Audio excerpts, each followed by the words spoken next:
Un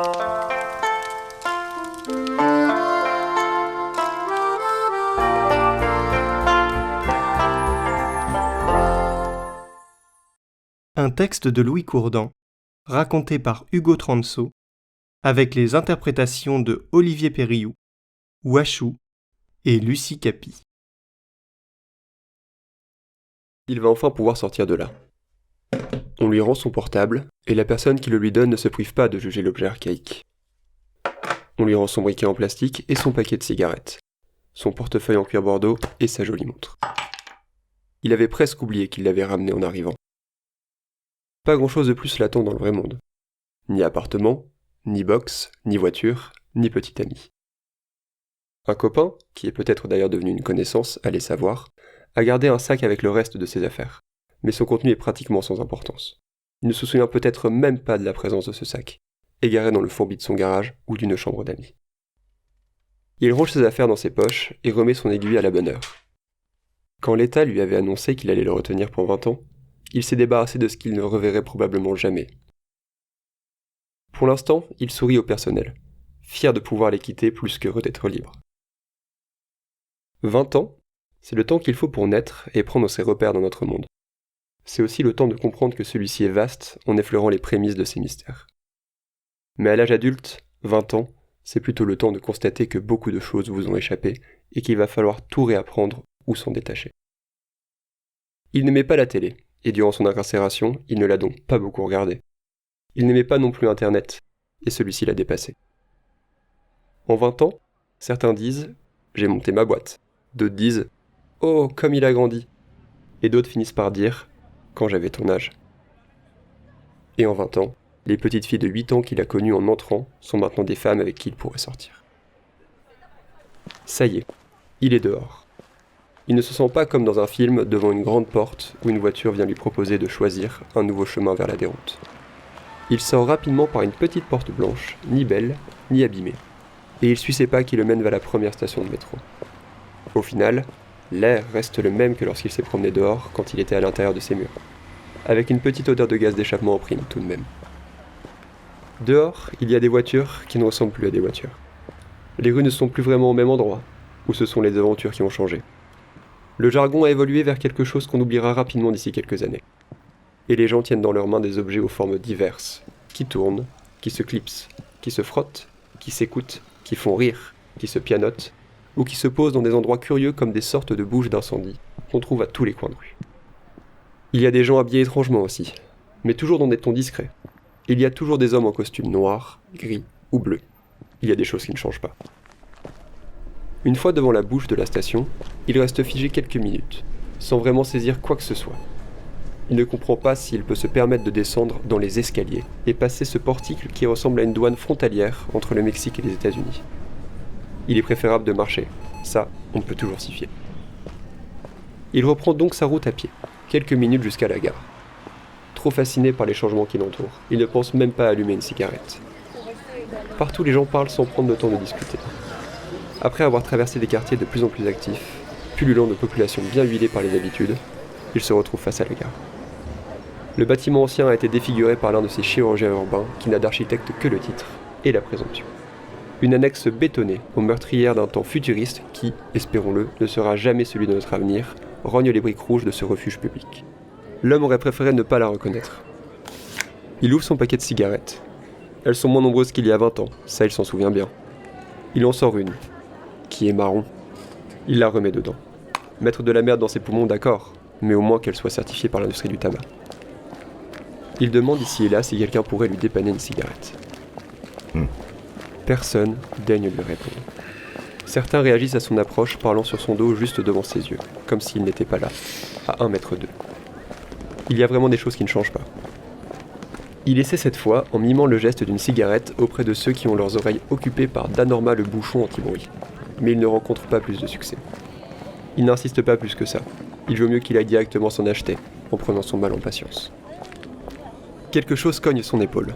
Il se retourne et sursaute de surprise de ne voir personne. Personne, sauf un panier d'osier suspendu à un fil. Dans celui-ci, il y a un paquet de ce qu'il doit être des cigarettes.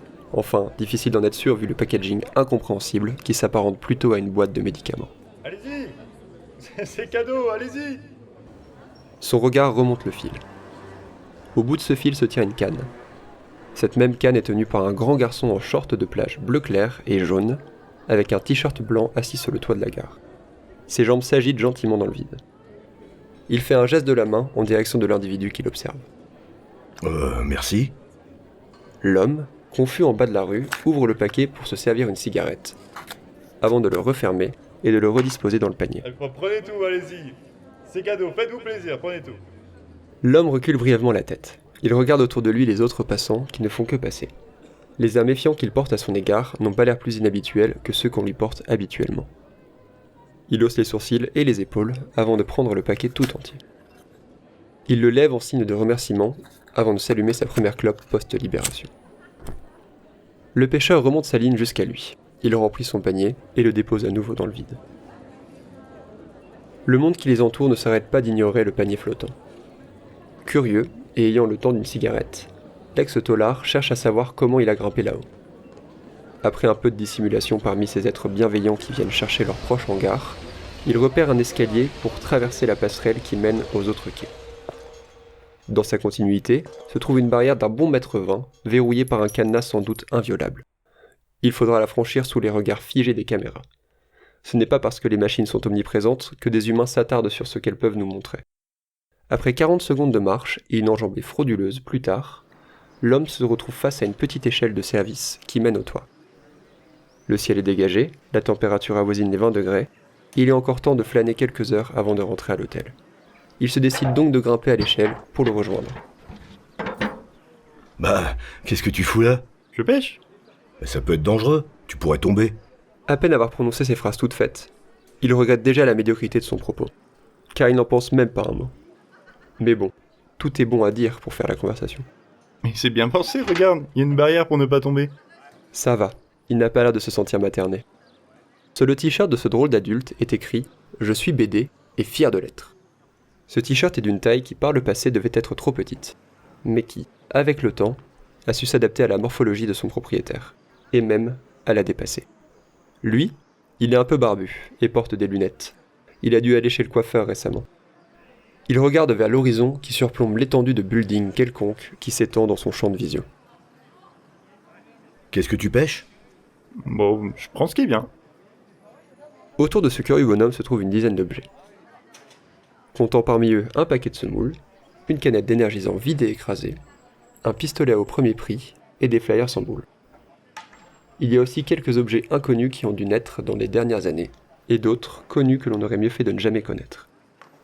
Au milieu de ce petit univers matériel se trouve une boîte de casse-croûte en plastique bleu et une gourde jaune, soit bien entretenue, soit neuve. Tu veux pas pêcher dans un vrai endroit? Bah non, je connais rien à la pêche, moi.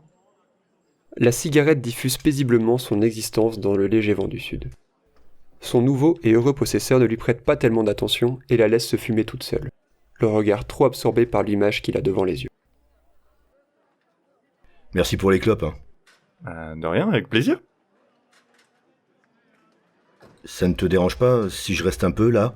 Non, ça me fait plaisir. Il vient s'asseoir près de lui.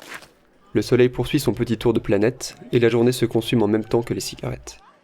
Ils discutent de temps à autre, sans se sentir forcés de le faire. Signe qu'ils se sentent simplement bien d'être là. Pourquoi tu pêches en fait? J'aime bien ça. Ça me rappelle la mer. Ah, tu y vas souvent? Non, jamais. Comment ça peut te rappeler la mer? Bah, je m'en fais une idée vraiment bien. Parfois, je vois cette étendue de buildings et tout ce petit monde qui marche dans les rues. Je ferme les yeux pour avoir l'impression d'y être. Vas-y, ferme les tiens. Regarde. Les gens qui parlent, on dirait le vent. Les mouettes, les promeneurs. Les vagues qui se brisent sur les rochers.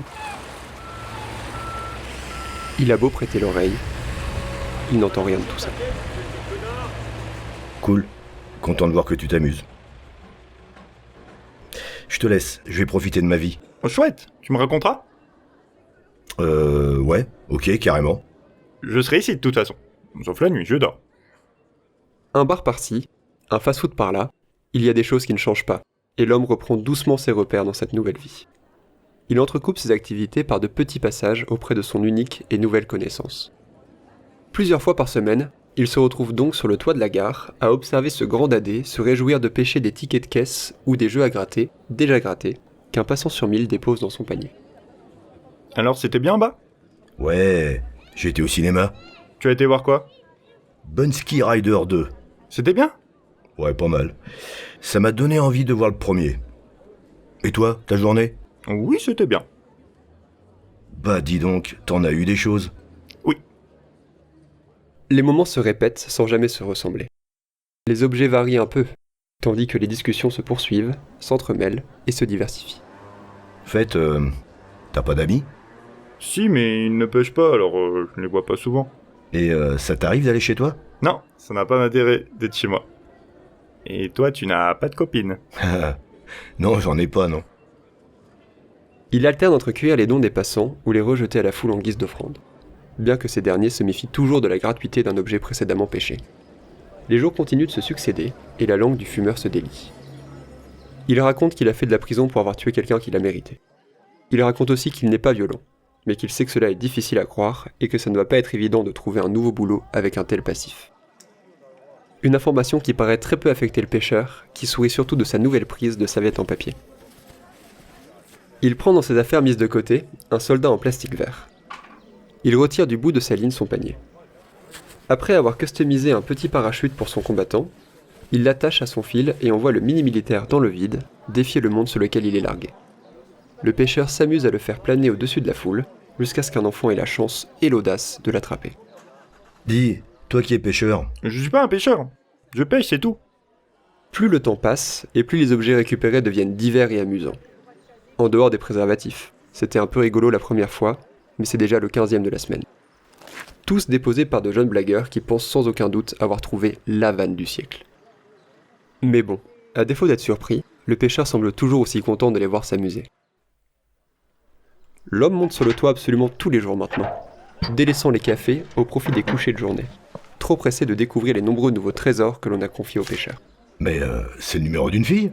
Oui. Tu veux pas l'appeler? Bah non, voyons, je suis occupé. Tu aimes les fleurs? Ouais, beaucoup. Tiens, tu peux prendre celles-là. Elles sont bon. Oh, eh ben, merci. Même quand la nuit s'installe, la journée semble prendre de 12 heures d'éternité. C'est souvent le froid qui vient rappeler que le temps s'est écoulé.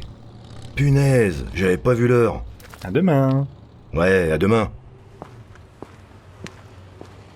Le lendemain, il vient encore plus tôt.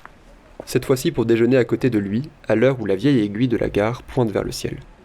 Celui-ci a prévu d'être couvert, voire pluvieux. L'homme est donc venu avec un parapluie, juste au cas où les nuages se mettraient à tomber. L'idée était bonne, mais lorsqu'il monte, il voit sur le tas d'objets 2 parapluies déjà récoltés. Depuis que je t'ai rencontré, tu m'as donné des fleurs, des fruits, des clopes, des livres, du miel, un caleçon. Même si je te l'ai refusé, j'ai bien compris l'intention. Et je ne sais pas combien de bières, alors que moi, je t'ai donné que dalle. Oh là là, tu ne serais pas bon à la pêche, toi. Tu serais tout triste.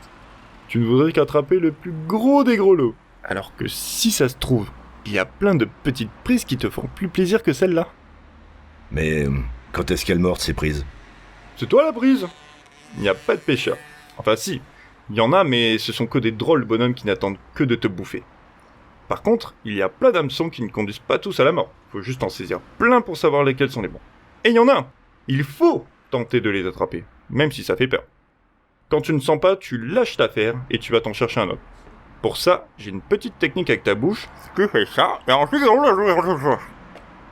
T'as compris? Parfois, il y en a qui vont te sortir de la flotte et te rejeter dans un autre bassin.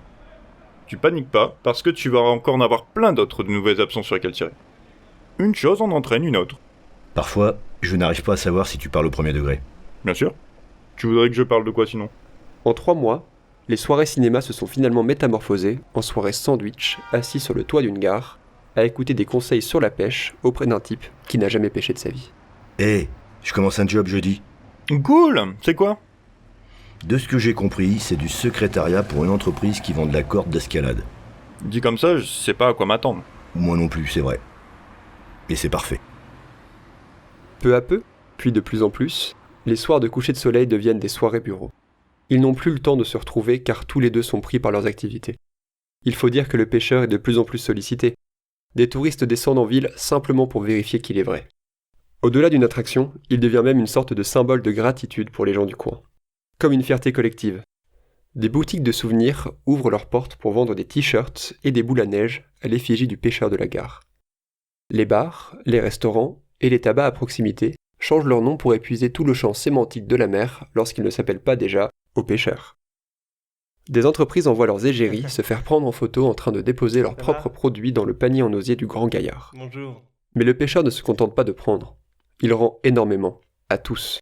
Mais tous, c'est trop pour un seul homme, quand tant de monde gravite autour. Si bien que désormais, les gens se sentent privilégiés lorsqu'ils récupèrent un trombone ou une boîte de cassoulet. Une fois même, il est arrivé que quelqu'un parte avec son panier. De là, un mouvement est né pour le lui rendre. La semaine qui a suivi, il en avait récupéré plus de 200, de toutes les formes, de toutes les tailles et de toutes les qualités.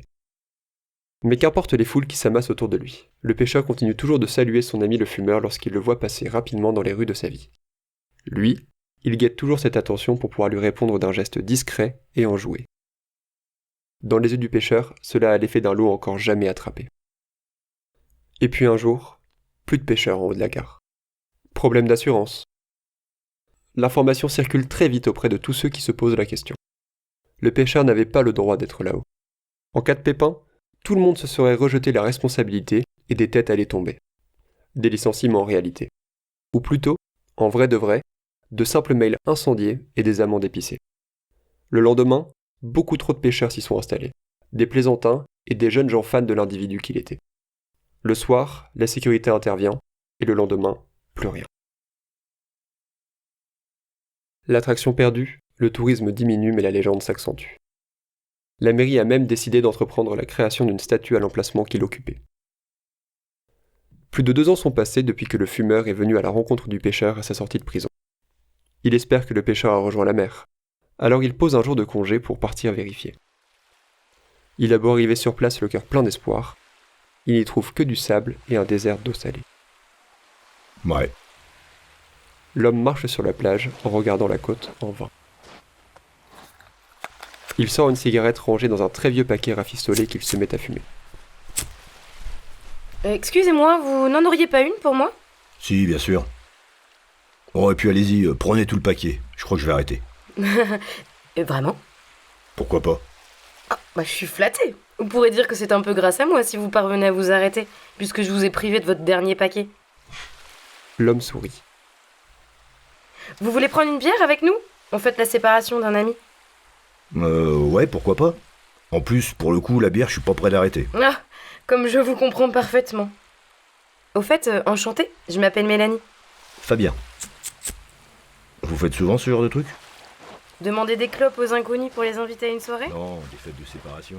Ah, en fait, ça a commencé en juillet dernier.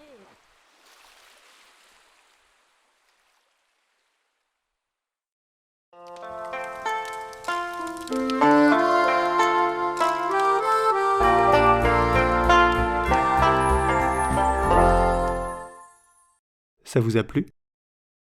Et si vous partagiez cette histoire en vrai, autour de vous ? Allez, à dans 2 semaines.